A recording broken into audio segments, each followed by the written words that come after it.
네, 다음으로는 코드 검증을 위한 로깅 도구인 코드 사이트입니다. 코드 사이트 같은 경우에는 여러분들의 코드에서 어떤 값을 확인하고자 할 때 로깅을 할 수 있는 그런 도구이고요.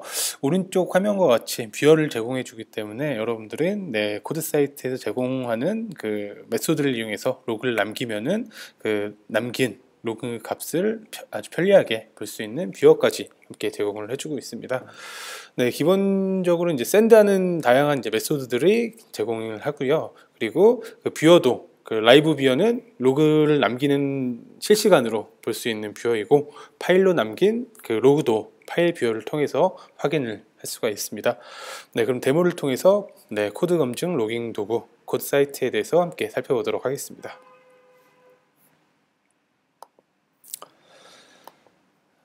이전 코드는 닫고요.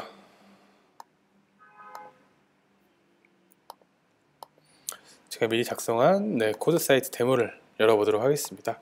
그러면 안에 이제 코드를 보기 전에 미리 이제 실행을 해서 어떤 내용인지 한번 확인하고 코드를 함께 살펴보도록 하겠습니다.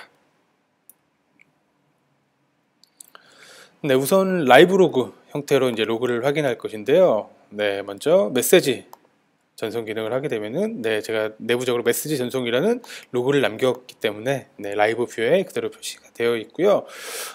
제가 이제 메시지 전송이라는 그 문자열을 남겼지만 이렇게 속성, 위드 속성을 남긴다든지 아니면 메시지 전송할 때 객체 자체를 넘길 수도 있습니다. 저는 폼 객체를 넘겼고요. 폼을 이동한 이후에 객체를 한번 다시 남기게 되면은 이런 특징을 갖게 됩니다.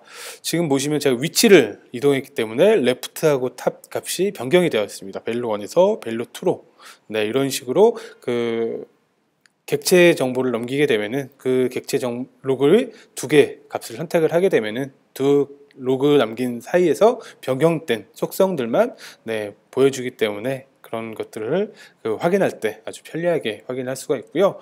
이렇게 쭉 이제 그 로그가 남기게 되면은 좀 분리해서 봐야 될 필요가 있는데, 이렇게 메시지 분리 세퍼레이터를 전송하게 되면은 이렇게 분리해서 조금 어떤 내용을 분리해서 확인할 수가 있고요.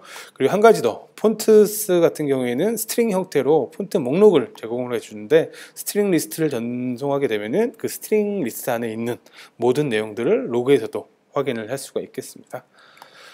그리고 로그의 속성들도 뭐 에러 속성, 루트, 이런 형태로 속성들을 전달을 할 수도 있고요. 그리고 메소드의 시작 그리고 메소드의 끝까지 같이 남길 수 있기 때문에 이렇게 폴딩 형태로 접어서 그 메시지가 시작해서 언제 끝나는지, 또는 어떤 오류가 발생했을 때 어떤 시작값과 끝값을 로그로 남김으로써 어떤 그 메소드 안에서 에러가 발생됐는지도 추적하는데 아주 용이하게 사용할 수 있겠습니다.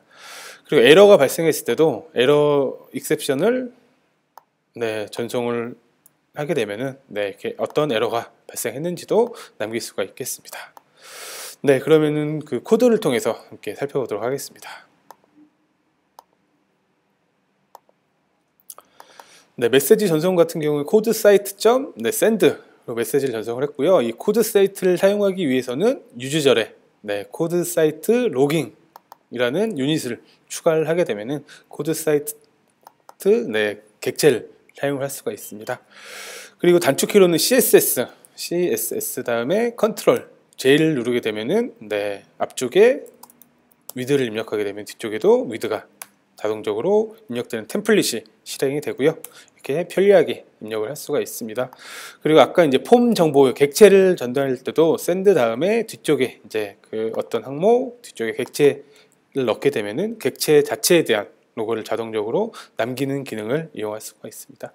그리고 세퍼레이터 구분자를 입력할 수도 있고, 이렇게 폰트스라는 그런 스트링 리스트를 전송하게 되면은 스트링 목록들도 코드 뷰어에서 확인을 할 수가 있겠습니다. 그리고 send error, send note 등 코드 사이트 send 하게 되면은 note, error, warning, reminder 이렇게 다양한 종류의 메소드를 이용을 할 수가 있습니다. 그리고 엔터 메소드와 exit 메소드, 이 두 가지 메소드를 통해서 그 메소드의 시작과 끝을 남길 수도 있고요. 네, 그 안에 들어간 것은 네, 그 시작과 끝 안쪽으로 폴딩되기 때문에 다 접어서 볼 수가 있겠습니다. 그리고 저 같은 경우 11A를 인티저 형태로 변경을 했기 때문에 익셉션이 발생을 하고요. 그 익셉션 자체를 샌드 익셉션을 통해서 네, 그 로깅 뷰어로 남길 수가 있습니다.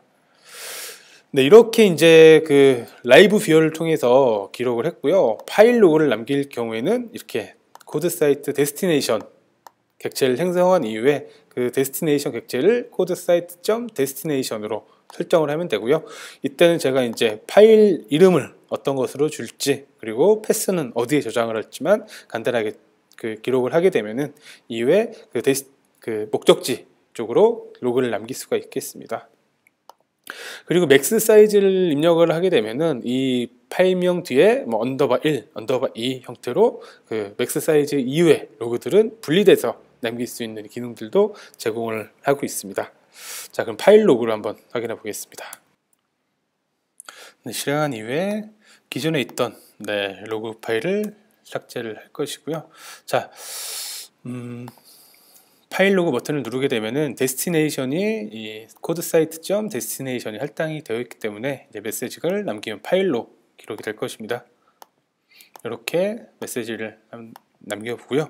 그 이후에는 다시 이제 다운로드 데모 로그 점 CSL 네, 파일 더블 클릭하면은 파일 로그로 남겼던 항목들이 앞에 이제 라이브 로그로 남겼던 거와 동일한 방식으로 예, 이게 확인을 할 수가 있습니다. 네, 이런 그 코드 사이트 기능을 활용하시면은 여러분들이 어떤 디버깅 할 때라든지 나중에 문제가 생겼을 때 원인 분석할 때 뭐 물론 개인적으로 파일을 남겨도 되겠지만 이렇게 네, 쉬운 네, 방식으로 로고를 남길 수 있는 방안이 되겠습니다.